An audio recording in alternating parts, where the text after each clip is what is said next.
ഇനിയും ഇവിടെ ആളുകൾ ജീവിക്കുന്നുണ്ട്, യുവാക്കൾക്ക് ജീവിക്കണ്ടേ? കാരണം പെൺകുട്ടികൾ ഇങ്ങനെ ഇതിനായിട്ട് ഇറങ്ങി തിരിച്ചിട്ട് ലൈക്ക് കിട്ടാനും അവർക്ക് സോഷ്യൽ മീഡിയയിൽ സ്റ്റാർ ആവാനും വേണ്ടി യുവാക്കളെ ജീവൻ പോലും നഷ്ടപ്പെടുന്ന അവസ്ഥയാണ്. നിയമ നടപടിയായിട്ട് കുടുംബം എന്നല്ല, ഞങ്ങളിവിടെ ഭാരതീയ ജനതാ പാർട്ടീൻ്റെ ഇതിൽ യുവമോർച്ച ഈ പ്രശ്നത്തിൽ ഇടപെട്ടിട്ടുണ്ട്. ഇന്നലെ സ്റ്റേഷനിൽ പോയിട്ട് ഞങ്ങൾ ശക്തമായിട്ട് ഈ ബോഡി തിരിച്ച് കൊണ്ടുവരില്ല, എടുക്കില്ല, ഇതിനെതിരെ ആ പെൺകുട്ടീൻ്റെ പേരിൽ നടപടി എടുത്താൽ മാത്രമേ ബോഡി സ്വീകരിക്കുള്ളൂ എന്നുള്ള രീതിയിൽ യുവമോർച്ച അവിടെ ഈ മോർച്ചറിൻ്റെ മുമ്പിലും സ്റ്റേഷൻ്റെ മുമ്പിലും ഇതിനെ പറ്റിയിട്ട് സംസാരിച്ചിട്ടുണ്ട്. അപ്പോൾ പോലീസിൻ്റെ ഭാഗത്തു നിന്ന് ഈ വേറെ എന്തെങ്കിലും പ്രശ്നത്തിലുണ്ടോ ഇവൻ എന്നുള്ളതും കൂടെ അന്വേഷിക്കണം എന്നുള്ള രീതിയിൽ പറഞ്ഞു. അതിൽ കുഴപ്പമില്ല, പോലീസാകുമ്പോൾ എല്ലാം കാണല്ലോ, അവർക്ക് ശരിയും തെറ്റും ചകഞ്ഞിട്ടേ ചെയ്യുള്ളൂ. പക്ഷേ ഒരു പാവപ്പെട്ട ഒരു യുവാവ്, കാരണം 42 വയസ്സായിട്ടുള്ളൂ, ഈ കുടുംബത്തിന് അത്താണി. അപ്പോൾ ഇവന് നഷ്ടപ്പെട്ടത് ഈ കുടുംബത്തിനും ഈ പ്രദേശത്തിനും അതുപോലെ അവൻ്റെ സ്നേഹിതന്മാർ ഒക്കെ തീരാ നഷ്ടമാണ്, ഒരിക്കലും നികത്താൻ പറ്റാത്ത. ഇത് നിയമ നടപടിയായിട്ട് ഞങ്ങൾ പോകും. എന്തായാലും ഞങ്ങളതിനെ പറ്റി ഞങ്ങൾ പാർട്ടി ലെവലിൽ തന്നെ തീരുമാനമുണ്ട്.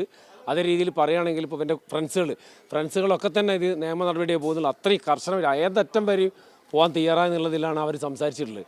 അതേ രീതിയിൽ മനുഷ്യാവകാശ കമ്മീഷനെ ഞങ്ങൾ ഇടപെട്ടിട്ട് ആ കാര്യത്തിൽ നടപടി എടുക്കും. പിന്നെ നമ്മളെ ഏതൊക്കെ രീതിയിൽ മനുഷ്യാവകാശ പരാതി ഇന്ന് പരാതി കൊടുക്കും, മനുഷ്യാവകാശ കമ്മീഷന് പരാതി കൊടുക്കും. അതേ രീതിയിൽ തന്നെ പോലീസ് സ്റ്റേഷനായിട്ട് ബന്ധപ്പെട്ട് വീണ്ടും പരാതി കൊടുക്കണം, അതും കൊടുക്കും.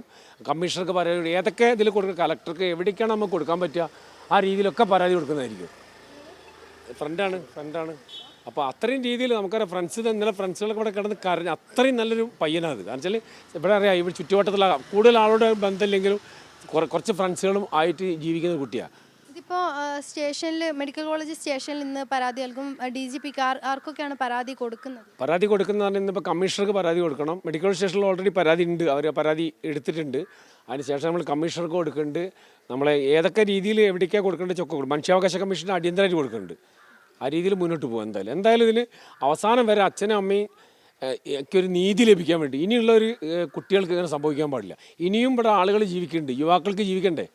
കാരണം പെൺകുട്ടികൾ ഇങ്ങനെ ഇതിനായിട്ട് ഇറങ്ങി തിരിച്ചിട്ട് ലൈക്ക് കിട്ടാനും അവർക്ക് സോഷ്യൽ മീഡിയയിൽ സ്റ്റാർ ആവാനും വേണ്ടി യുവാക്കളെ ജീവൻ പോലും നഷ്ടപ്പെടുന്ന അവസ്ഥയാണ്. നമുക്കറിയാം, ഇപ്പം പീഡനം എന്നൊക്കെ പറഞ്ഞിട്ട് കേസ് കൊടുക്കുന്ന മിക്ക സംഭവം ഇല്ലാത്ത ഇതിന് വേണ്ടി കൊടുക്കുക. അപ്പോൾ അതൊക്കെ നേരായ വഴിയിൽ അന്വേഷിച്ചിട്ട് ഈ തീരുമാനം എടുക്കാൻ പാടുള്ള. വർഷങ്ങളോളം പീഡിപ്പിച്ചെന്ന് പറഞ്ഞിട്ട് കേസ് ഇപ്പം കൊടുക്കുന്ന അവസ്ഥയിൽ പുരുഷന്മാർ അറസ്റ്റ് ചെയ്യുന്ന അവസ്ഥ ഉണ്ട്. അതൊക്കെ അവസാനിപ്പിക്കണം. കാരണം നിയമത്തിൻ്റെ ശരിയായ രീതിയിൽ മുന്നോട്ട് പോയാൽ ഇതൊന്നും ഉണ്ടാവില്ല.